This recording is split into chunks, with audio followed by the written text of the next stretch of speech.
How goes it all? Welcome back to Patterson Properties. Hopefully you guys having a great and exceptional. In most major metropolitan areas around the United States of America, home inventories are on the rise, meaning more and more vacant properties or properties listed for sale. But an article that I came across the other day talks about how single-family home construction rises unexpectedly within the southern part of the United States of America. The article stated that single-family housing starts rose about 2.8% last month from June to a seasonally adjusted rate of 939,000, according to the U.S. Census Bureau and the Department of Housing and Urban Development reported.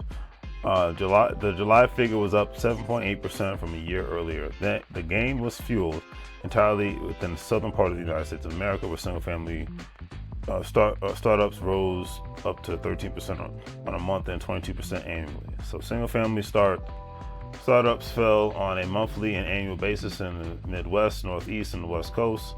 And one thing that makes sense when it comes to all of this is that certain parts of the South, the job market is good, and more people are basically moving to those areas, i.e. Houston, Dallas, Austin, Texas, Atlanta, Georgia, Charlotte, and Raleigh, Durham, North Carolina have seen major influx of people, specifically with families, so the demand for single, and there's more room in those areas from a geography standpoint. So therefore, it just made more sense for the demand for single-family housing to increase.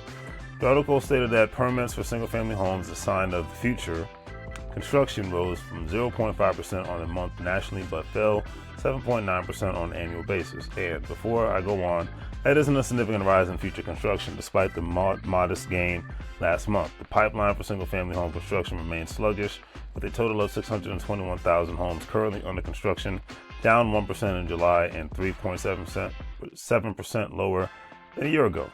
All things considered, this month's new construction data does not provide many clear signals as to where home building is heading, says Realtor.com senior economist Joel Burner.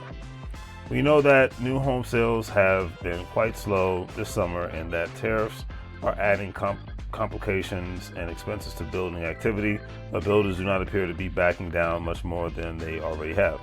At the DMV area, more and more homes are being built, but majority of the new homes that are being built are townhomes and condo developments are happening than single-family homes, especially given the fact that Gen Z isn't truly looking to have kids in the same way as previous generations in today's world because it's freaking too expensive right now. And of course, along with the other economic uncertainties in the job market. So, article also stated that August 66% of builders reported using sales incentives as discounts for mortgage rate buy downs, up from 62% in July, according to the National Association of Home Builders Wells Fargo Housing Market Index released Monday. The survey showed that 37% of the builders reported cutting prices in August, little change from 30% in July. The average price reduction was 5% this month, where it has held steady since November. Overall, builder confidence in the market for newly built single-family homes was 32 in August, down 1 point from July. Anything below 50 reflects negative home builder sentiment about the market. It all stems from a lack of affordability within the market and the economic uncertainty of the economy. Multifamily construction rose 9.8%, especially given the fact that the minimalist lifestyle makes it so much more sense, meaning having less stuff and less space to live in. The article ended on this note stating that a lot of people like yuppie life. They want to be able to not have to worry about maintenance costs, want to be able to utilize a party room and a gym within their building, and walk out of the building and just be able to walk to the store and whatnot. So everybody has their thing.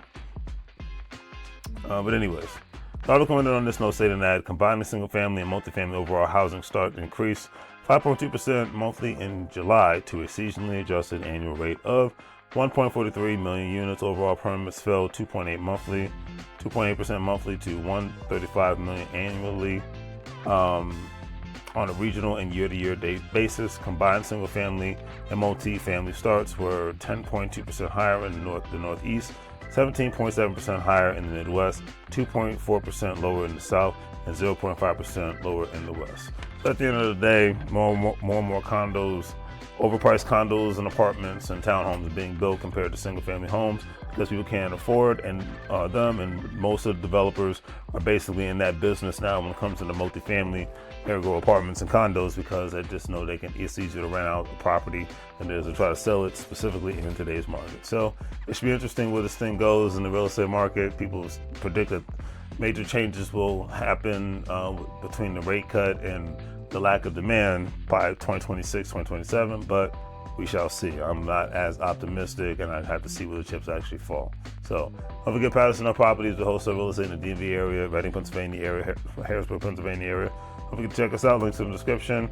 The stock market investor, crypto investor, and retirement account investor. Don't forget to check out WeWillStash.com, Coinbase, all those platforms you'll be able to make some money moves, and so you don't live broke like fools. So on that note, these are great three things. Like, share, and subscribe. Have a great day. Make money moves like you live broke like fools. It's in Spanish. Bienvenido a la vida. Welcome to the life. Remember, can't get fired if you own the company. It's 2025 or 2026. Time if you know something. Take care.